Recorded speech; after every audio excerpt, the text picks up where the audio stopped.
তো বন্ধুরা, তোমরা সবাই কেমন আছো?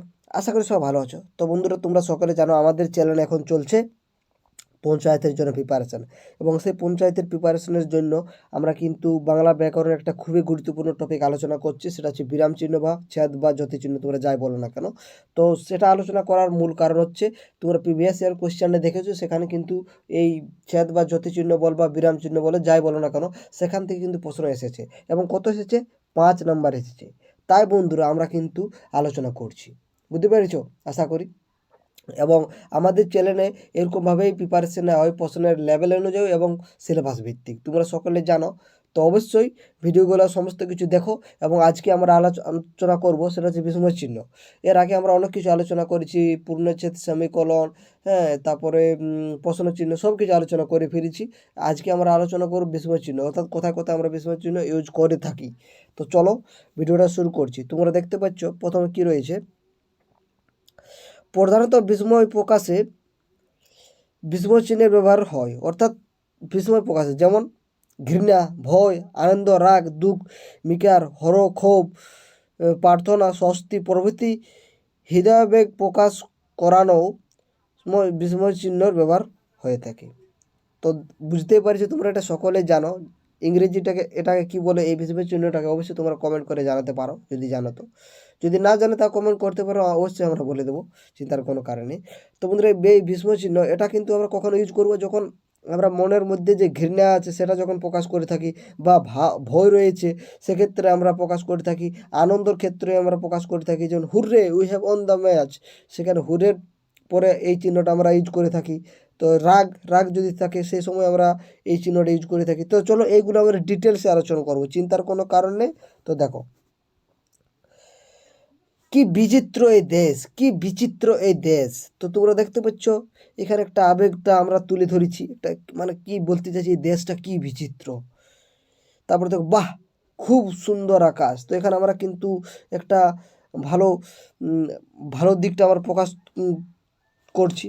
তাই জন্য বার পর আমরা কিন্তু দেখতে পাচ্ছ এই কি সুন্দর আকাশে, এখানে কিন্তু আমরা বিস্ময় চিহ্নটা ইউজ করেছি। এবার দেখো, এবার আমরা একে একে আলোচনা করব, চিন্তার কোনো কারণ নেই, তোমরা অবশ্যই থাকো সঙ্গে, ভিডিওটা দেখতে থাকো। তো এই যে উদাহরণগুলো তোমরা দেখলো, এগুলো ছিল বিস্ময় প্রকাশের উদাহরণ, অর্থাৎ বিস্ময় প্রকাশের উদাহরণ। এরপরে আমরা দেখবো ঘৃণা, ছি ছি, বিশ্রী গন্ধ। তোমরা দেখতে পাচ্ছ যে ঘৃণা প্রকাশ করছি, এই ছি ছি এই বাক্যটা দিয়ে কি একটা ঘৃণার সৃষ্টি হচ্ছে না? ছি ছি, বিশ্রী গন্ধ, যা দেখছি ওয়াক থু। তো এই যে দুটো বাক্য তোমরা দেখছো, এই দুটো বাক্যে ঘৃণা প্রকাশ করছি, তার জন্য এখানে কিন্তু এই চিহ্নটা হয়েছে, বিস্ময় চিহ্নটা। তাহলে এই বিস্ময় বোঝাতেও কিন্তু আমরা বিস্ময় চিহ্ন ইউজ করছি, ঘৃণা প্রকাশ করার ক্ষেত্রেও আমরা বিস্ময় চিহ্নটা ইউজ করছি। এবার দেখো, ভয় প্রকাশের ক্ষেত্রেও আমরা বিস্ময় চিহ্ন ইউজ করবো। তোমরা দেখতে পাচ্ছ উদাহরণ কি আছে, বাপ রে বাপ, সাপ রে সাপ। তোমরা দেখতে পাচ্ছ একটা ভয় প্রকাশ, বাবা গো সাপে বুঝে গেল। তো দেখতে পাচ্ছ এই দুটো বাক্য কিন্তু কি হচ্ছে, যে আমাদের যে মনের যে ভয়টা সেটা প্রকাশ করছি, তার জন্য কিন্তু আমরা এই চিহ্নটা ইউজ করছি। তোমরা এখনো বলবে এখানে কি জিজ্ঞাসা চিহ্ন দেবো? কোনো দিনের দেওয়া যাবে না, কারণ এটা এখন আমরা জিজ্ঞাসা করছি কিছু করছি না, আমার মনের যে ভয়টা সেটা আমরা তুলে ধরছি, তার জন্য কিন্তু আমাদের এখানে একটা চিহ্ন হয়েছে, সেটা হচ্ছে বিস্ময় চিহ্ন। এবার আনন্দ প্রকাশের ক্ষেত্রে দেখো, সেক্ষেত্রেও আমরা এই বিস্ময় চিহ্ন ইউজ করবো। তোমরা দেখতে পাচ্ছ আজ কি আনন্দ, আজ কি আনন্দ, এখান থেকে আনন্দ প্রকাশ করছি, তাহলে এখানে এই চিহ্নটা ইউজ করেছি, আজ কি আনন্দ। বুঝো ঝুলতো ঝুলনে শ্যামার চন্দ। তোমরা দেখতে পাচ্ছ এখানে আনন্দে মনের ভাবটা প্রকাশ করছি। তারপরে উল্লাস প্রকাশের ক্ষেত্রেও আমরা কিন্তু বিস্ময় চিহ্ন ইউজ করবো।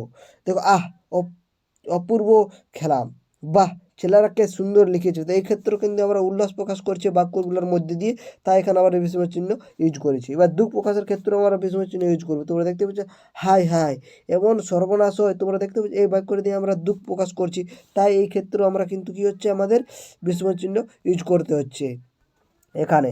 তারপরে দেখো, হায় রে বাচ্চার কি দুর্ভোগ গেছে, এখানেও কিন্তু আমরা দুঃখ প্রকাশ করছি, তাই এখানেও আমরা বিস্ময় চিহ্ন ইউজ করছি। বা ধিক্কার প্রকাশের ক্ষেত্রেও আমরা কিন্তু বিস্ময় চিহ্ন ইউজ করি। তোমরা দেখতে পাচ্ছ ধিক ধিক, ওরে শত দিক। তো এখানেও কিন্তু আমরা এই চিহ্নটা ইউজ করে থাকি। ছি ছি, লজ্জার মাথা কাটা গেল, এখানেও কিন্তু বিস্ময় চিহ্ন ইউজ করা হয়েছে। এবার দেখো, যন্ত্রণা প্রকাশের ক্ষেত্রেও আমরা বিস্ময় চিহ্ন ইউজ করবো। তোমরা দেখতে পাচ্ছ মা গো যন্ত্রণায় মরলাম, উহ, মাগো বড্ড কষ্ট হচ্ছে। তোমরা দেখতে পাচ্ছ এই দুটো বাক্য কিন্তু আমাদের যে মনের যন্ত্রণা সেটা প্রকাশ করছি, তার জন্য এই বাক্যগুলোর শেষে কিন্তু বিস্ময় চিহ্ন ইউজ করা হয়েছে।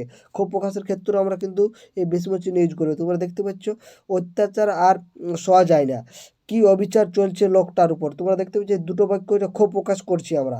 হ্যাঁ, তো এই ক্ষেত্রেও আমরা বিস্ময় চিহ্ন ইউজ করবো। এবার দেখো প্রার্থনার ক্ষেত্রেও আমরা কিন্তু বিস্ময় চিহ্ন ইউজ করবো। তোমরা দেখতে পাচ্ছ ঈশ্বর দীর্ঘজীবী করুক, হুজুর আমার ক্ষমা করুন। তো এইগুলো দুটোই বাক্য দিয়ে কিন্তু প্রার্থনা বোঝাচ্ছে, তাই এক্ষেত্রেও আমরা কিন্তু বিস্ময় চিহ্ন ইউজ করব। এবং স্বস্তি প্রকাশের ক্ষেত্রেও আমরা কিন্তু বিস্ময় চিহ্ন ইউজ করবো। তোমরা দেখতে পাচ্ছ শরীরটা জুড়ালো, তো এখানেও দেখতে পাচ্ছি স্বস্তি প্রকাশ করছে বাক্যটা দিয়ে, তাই এখানে কিন্তু বিস্ময় চিহ্ন ইউজ করব। এটা আছে 1 নম্বর নিয়ম। এবার আমরা 2 নম্বর নিয়ম দেখছি কি আছে। সম্বোধনের সতর্কীকরণ ও ক্ষান্ত হয়ে বিস্ময় চিহ্ন বসে। যেমন দেখো সম্বোধনের ক্ষেত্রে দেখো কি বলছে, মহারাজ এটা সম্বোধন করছে, সেক্ষেত্রে কিন্তু আমরা বিস্ময় চিহ্ন ইউজ করে ফেলেছি। বাবু শব্দ নানার্থ হবেই, ধন্য আশা কুহকিনী, তোমায় মায়ায় আসার সংসার চক্র ঘরে নিরবধি। তো এগুলো সবই কিন্তু সম্বন্ধে বোঝাচ্ছে, তাই এখানে কিন্তু আমরা বিস্ময় চিহ্ন ইউজ করছি। এবার দেখো সতর্কীকরণের ক্ষেত্রে আমরা বিস্ময় চিহ্ন ইউজ করবো। তোমরা দেখতে পাচ্ছ সাবধান রানা, এখানে সতর্ককরণ করছে, সতর্কী হতে বলছে আপনাদেরকে। তো এখানে এই সতর্কীকরণের ক্ষেত্রে আমরা বিস্ময় চিহ্ন ইউজ করব। এবার দেখো ক্ষান্ত হতে, সেখানেও কিন্তু আমরা বিস্ময় চিহ্ন ইউজ করবো। তোমরা দেখতে পাচ্ছ ক্ষান্ত হেন পিতা। তারপরে দেখো এই ক্ষান্ত হেন পিতার ক্ষেত্রে আমরা বিস্ময় চিহ্ন ইউজ করছি। এরপরে আমরা যেটা আছে 3 নম্বর নিয়ম, সেটা হচ্ছে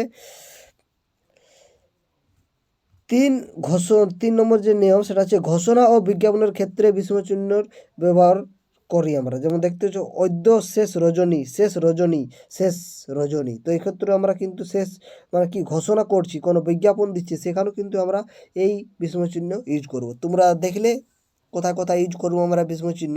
তো এগুলো আমরা আরেকবার ডিটেলস আলোচনা করছি এবং সংক্ষেপে। এটা তোমাদের মনে থাকার আরেকটা সঠিক পদ্ধতি বলতে পারো। অর্থাৎ আমরা যদি দুবার করে দেখি না যে কোনো জিনিসকে, আমরা অবশ্যই কিছু না কিছু মনে থাকবে। তার জন্য কিন্তু আমরা এই পদ্ধতিটা অবলম্বন করে থাকি আমাদের চ্যানেলে। এতে আপনাদেরই সুবিধা হবে, আমাদের কিছু হবে না। তো দেখো, তো আমরা প্রথমেই বলছি বিস্ময় চিহ্ন সেরা জিনিসটা কি, সেটা হচ্ছে আমাদের মনের যে ঘৃণা, ভয়, আনন্দ, রাগ, দুঃখ, মিকার, হরক্ষোভ, প্রার্থনা, স্বস্তি প্রভৃতি যখন আমরা প্রকাশ করি, সেটাকে সেই আমরা যে প্রকাশ করি তখনই কিন্তু আমরা বিস্ময় চিহ্নটা ব্যবহার করে থাকি। দেখো বিস্ময় প্রকাশের ক্ষেত্রে আমরা এই এই বিস্ময় চিহ্নটা ইউজ করে থাকি। কি বৈচিত্র্যের দেশ, তো এই ক্ষেত্রে আমরা বিস্ময় চিহ্ন ইউজ করেছি। ঘৃণা প্রকাশের ক্ষেত্রে আমরা বিস্ময় চিহ্ন ইউজ করবো, দেখো ছি ছি ছি, বিচ্ছিরি গন্ধ। তারপরে দেখো ভয় প্রকাশের ক্ষেত্রে আমরা কিন্তু বিস্ময় চিহ্ন ইউজ করবো। তোমরা দেখতে পাচ্ছ বাপরে বাপ, সাপরে সাপ।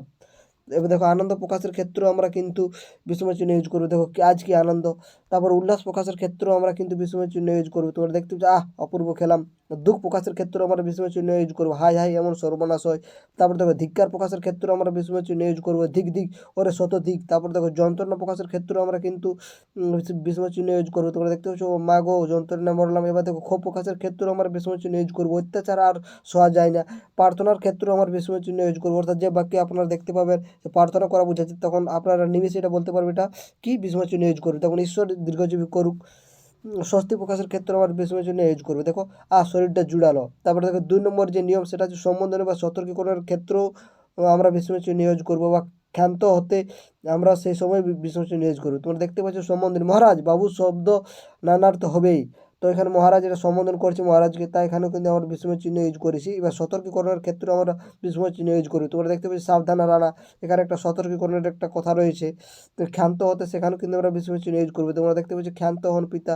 হ্যাঁ, তারপরে একদম লাস্ট যে নিয়ম সেটা হচ্ছে 3, সেটা কি ঘোষণা ও বিজ্ঞাপনের ক্ষেত্রে আমরা বিস্ময় চিহ্নের ব্যবহার করে থাকি। তোমরা দেখো অদ্য শেষ রজনী, এখানে কিন্তু এই ঘোষণা করা হচ্ছে, হ্যাঁ, বা বিজ্ঞাপনের দিচ্ছে সেই শেষ রজনী, শেষ রজনী, সেক্ষেত্রেও আমরা কিন্তু এই বিস্ময় চিহ্ন ইউজ করে থাকি। এরপরে আমরা যেটা আলোচনা বিষয় সেটা হচ্ছে উদ্ধৃত চিহ্ন, বা তোমরা দেখতে পাচ্ছ এরকম।